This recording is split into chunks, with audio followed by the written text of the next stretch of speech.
Let us continue with the exercise D of lesson adjectives. Circle the adjective in these sentences, then write yes or no after each sentence. Circle the adjective. Read the sentence and try to find out the adjective. उस sentence में का जो adjective है उसको circle करो and the information which is given in adjective in that sentence is true or not. वो जो information जो उधर दिया हुआ है वो अगर correct है तो then write yes, अगर wrong है तो write no if it is not possible. First is a mouse can jump over a high wall. जो माउस है वो हाई वॉल के ऊपर से जंप कर सकता है. तो वॉल कैसा था? हाई. तो द वर्ड हाई को आपको सर्कल करने का है एंड द सेंटेंस में जो हमको बता रहा है कि a mouse can jump over a high wall, the statement is not correct, so no. Like that an ant has noisy legs. Legs पैर कैसे उसके एंट के पैर कैसे होते हैं? नॉइजी. यहाँ पे जो वर्ड नॉइजी है वो एडजेक्टिव बता रहा है, पर क्या उसके पैर ऐसे होते हैं कि एंट जब चलकर आता है तो आपको आवाज़ आती है कि उसके पैरों के चल के आने की? नो. तो नॉइजी लेग्स होते हैं क्या उसके? नो. तो for that you have to write no. Sentence के आखिरी में आपको क्या लिखने का है? वो जो ब्लैंक दिया हुआ उस पर no. Then something that has just been made is new. Something that has just been made, जो अभी अभी चीज़ें बनती है उसे हम बोलते हैं कि न्यू. तो यहाँ पे जो something that has just been made जो अभी बनी हुई है उसको हम न्यू बोलते हैं. तो यहाँ पे जो वर्ड न्यू है वो एडजेक्टिव है. तो ये दिस स्टेटमेंट इज करेक्ट. तो हमको क्या लिखना है वहाँ पे? यस. जो नई नई चीज़ें बनती है उसको हम न्यू बोलते हैं. जो पुरानी है, बहुत साल पहले की है या बहुत पहले की है, that is old. A dress that needs washing is dirty. In this word the adjective is dirty. तो आपको डर्टी वर्ड को सर्कल करने का है क्योंकि वो हमको बता रहा है कि जिसको हमको धोने में डालना है. मतलब जो the dress that needs washing, जिसको वॉश, हम कपड़े जो साफ सुथरे कपड़े रहते हैं उसको हम धोने में डालते हैं क्या फिर से? नहीं. हम कौन से कपड़े धोने में डालते हैं? जो डर्टी हो जाते हैं. येस और no? So a dress that needs washing is dirty. तो you have to circle the word dirty because it is an adjective and the statement is correct, so right yes. Sachin Tendulkar is a famous football player. So here in this sentence the word famous, famous football के बारे में, football को describe कर रहा है कि football Sachin Tendulkar जो था वो कैसा था? फेमस फुटबॉल प्लेयर था. ठीक है, फुटबॉल प्लेयर तो था ही वो, पर कैसा था? फेमस. द वर्ड फेमस को आपको सर्कल करने का है एंड राइट नो. क्योंकि वो फुटबॉल प्लेयर था क्या सचिन तेंदुलकर? नो. सचिन तेंदुलकर क्या है? Who is he? या he was an cricket player. Cricket player की जगह यहाँ पे फुटबॉल लिखा हुआ है, इसीलिए हमको यहाँ पे क्या लिखने का है? नो.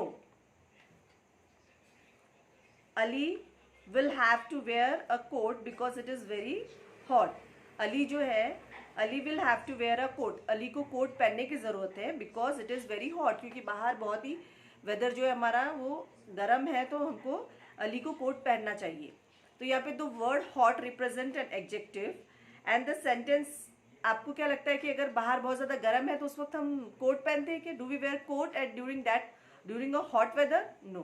तो इसीलिए ये आपको इसके आखिरी में क्या लिखने का है? नो. कि ये स्टेटमेंट जो है इट इज़ नॉट करेक्ट. जब अगर वेदर हॉट है तो वी वेयर लाइट क्लोथ्स.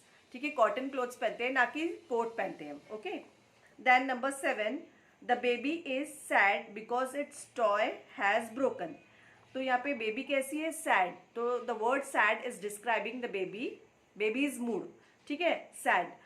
सो क्यों? बिकॉज जो टॉय है उसका वो टूट गया था, इसलिए शी इज सैड. सो अब हमारी कोई चीज़, प्यारी चीज़ टूट जाती है तो नेचुरली वी बिकम सैड. तो यहाँ पे ये statement is correct, so right yes at the end. The paper is thin so it is not tear. तो टियर मतलब the paper is thin, paper बहुत पतला है, so it will not tear. Tear मतलब फटना. पतला है तो वो फटेगा. ऐसा है क्या कि अगर वो पतला, कौन से पेपर्स जल्दी फटते नहीं? जो थिक होते हैं. और ये पेपर अगर थिन है तो ये फटेगा ही नेचुरली. तो इसमें बोलता है कि ये नहीं फटेगा, नॉट टियर. सो इसको हमको क्या करने का है? नो लिखने का है and you have to circle the word thin. Books are our best friends. So friends के ये बुक्स जो होते हैं वो हमारे कैसे फ्रेंड होते हैं? Best. The word best here is an adjective. Circle the word best and ये सेंटेंस करेक्ट है तो हमको क्या लिखना है? Yes. The Titanic was a small boat. आपने Titanic, have you seen the film Titanic? Titanic आपने देखा होगा. टाइटैनिक फिल्म या टाइटैनिक बोट अगर आपने गूगल में भी डाल के देखा आपने टाइटैनिक बोट, तो एक बहुत बड़ा बड़ा सा बोट आपके सामने आता है, बहुत ही बड़ा. मतलब उस टाइप का वो एक ही बोट बना था उस वक्त. तो उस अब तक भी वैसे बोट नहीं बना. तो it was a very big. तो यहाँ पे क्या दिया हुआ है? Titanic was a small boat. तो यहाँ पे हमको अंडरलाइन, हमको सर्कल क्या करने का है? बोट कैसा था? बोट के बारे में जो वर्ड यहाँ पे डिस्क्राइब कर रहा है that is small, but the statement here is false. तो हमको आखिरी में लिखना है नो, बिकॉज टाइटैनिक एक बहुत ही ह्यूज बोट था. Sleeping beauty is an interesting story. Sleeping beauty जो थी वो एक कैसी स्टोरी थी? इंटरेस्टिंग. तो स्टोरी को डिस्क्राइब करता हुआ वर्ड है इंटरेस्टिंग, तो उसको सर्कल करो. Circle the word interesting and eight the and right yes. Saurav Ganguly is a good batsman.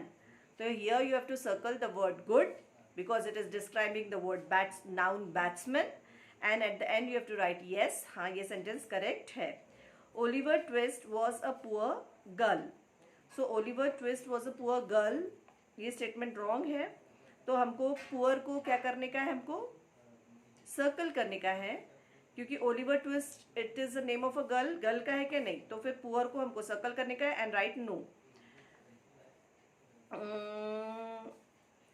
The ostrich is a small bird. तो ऑस्ट्रिच जो होता है वो बिगेस्ट बर्ड है एक्चुअली. इसमें दिया हुआ है स्मॉल बर्ड, वो बिग, वो इतना बड़ा बर्ड होता है. तो यहाँ पे बर्ड स्मॉल दिया हुआ है. So what we have to do? We have to circle the word. Word जो है स्मॉल को उसको हमको सर्कल करने का है एंड जो स्टेटमेंट है दैट इज नॉट करेक्ट, इसीलिए हमको at the end we have to write no. Now let us move on towards the exercise E. Color the boxes which contain adjectives that can describe each noun. अब हमको list of noun दिए हुए हैं and उसके सामने different adjectives दिए हुए हैं. अब हमको क्या करने का है? जो करेक्ट एडजेक्टिव है, जैसे ये जो फर्स्ट आप देख रहे हैं बनाना. बनाना वर्ड जो है, बनाना के आगे बॉक्स में लिखा हुआ है आपको adjectives ripe, sharp, sweet, soft. तो बनाना कैसे हो सकता है?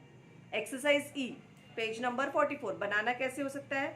Banana can be ripe, banana can be sweet, banana can be soft. तो राइप, स्वीट एंड सॉफ्ट को आपको क्या करना? डार्क करने का बॉक्स. आपको जैसे राइप को किया हुआ है वैसे.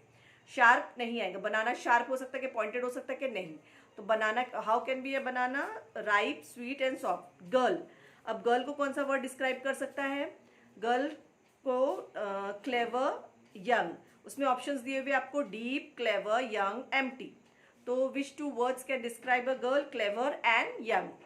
Like that. नाइफ. नाइफ यानी चाकू जो होता है वो कैसे हो सकता है? शार्प, सॉफ्ट, रिच की ब्लंट. तो only two describing word we can choose, that is sharp and blunt. Pillow. Pillow पता है ना? तकिया. तकिया कैसे हो सकता है? Large, angry, soft, small. तकिया कैसे हो सकता है? लार्ज हो सकता है, सॉफ्ट हो सकता है, स्मॉल हो सकता है. Then dress. Dress can be pretty, dirty. Sharp and noisy नहीं आएगा उसमें. Pretty and dirty. This two adjectives we can use to describe the noun dress. Cat, square, hot, fat, deep. इसमें से एक भी नहीं, सिर्फ only fat. Fat is the correct option. Fat can be use for the cat, but cat can not be square. Hot भी नहीं हो सकता और डीप भी नहीं हो सकता.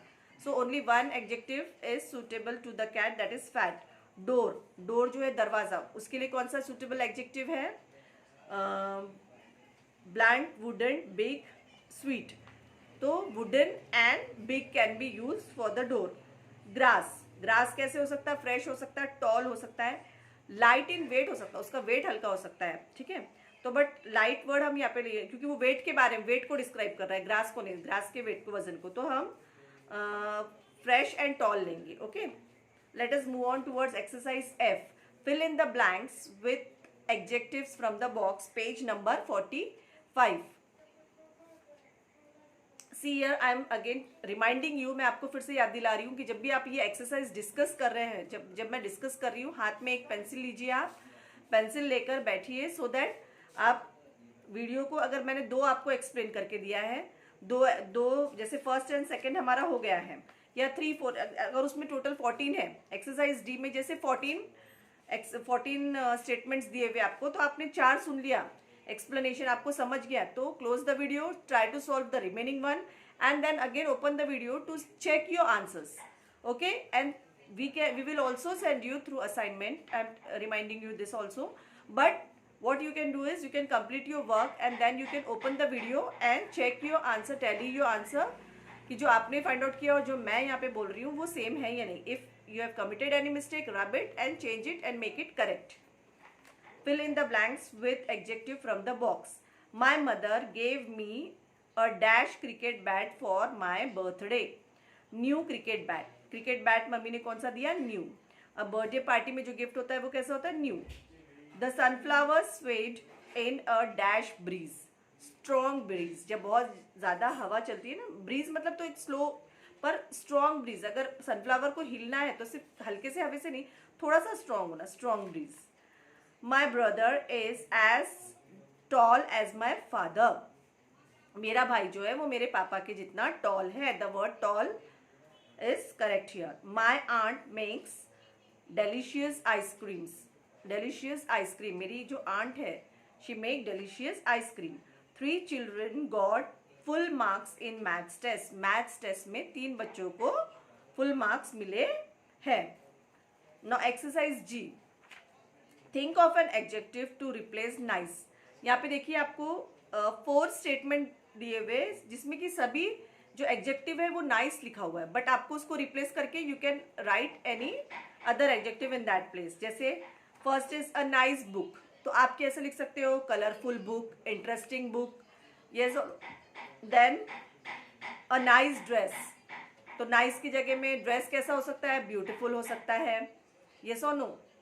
देन अ नाइस टेबल, तो नाइस टेबल के बजे में टेबल जब हम बोल रहे हैं तो it can be a wooden table, metal table. A nice room, nice की जगह में नीट. रूम कैसा हो सकता है? नीट हो सकता है. Then synonyms are words which have similar meaning. Synonyms हम किसको बोलते हैं? जो मीनिंग जिसका सेम हो. Clever and intelligent are synonyms. Clever and intelligent ये दोनों वर्ड का जो मीनिंग है वो सेम है. ठीक है. Right the synonym of these adjective, choose from the box. Now देखो यहाँ पे जो बॉक्स है आपको सिनोनिम चूज करने का है. बॉक्स में जो हेल्प कॉलम है उसमें आपको वर्ड्स दिए हुए. तो sly, cunning. Then big, large, rich, wealthy, neat, tidy. Neat का क्या है? Tidy. Little, small, cold, chilly, generous means kind, beautiful, lovely, hard means difficult, and quiet means silent. So here we have completed till exercise H. This chapter is very lengthy. Adjective जो है ये lengthy chapter है, तो हमने पूरा explanation देखा and we have completed till exercise H. Okay, A कितने exercise किया है हमने इसमें से? We have solved.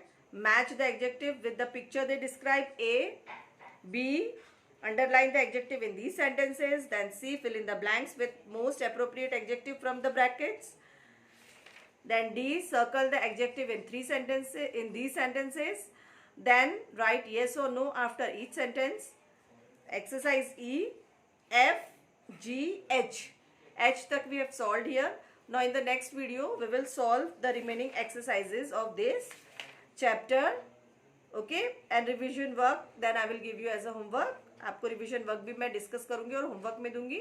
So till then what you have to do, you have to complete your homework regularly. आप अच्छी तरह से अपना होमवर्क करो और आपको कोई भी डिफिकल्टी तो जाएंगी नहीं. आई डोंट थिंक सो, क्योंकि आप इसकी प्रैक्टिस करोगे. Grammar once you will try, once you will concentrate on solving the exercise. आप एक बार आपको आपके आइडिया कंसेप्ट क्लियर हो गए तो आप खुद से सॉल्व कर सकते हो. एंड मैंने जैसे आपको बताया है कि again you can stop the video and you can solve the exercise by your own. आप खुद अपने आप वो एक्सरसाइज सॉल्व करो और फिर से वीडियो ओपन करो और देखो कि आपने जो सॉल्व किया है and which I am discussing with you, आपका आंसर सेम है या नहीं. अगर आपको लगता है कि you have done, you have committed some mistake anywhere, so then you can correct your answer through this video. Okay, so goodbye.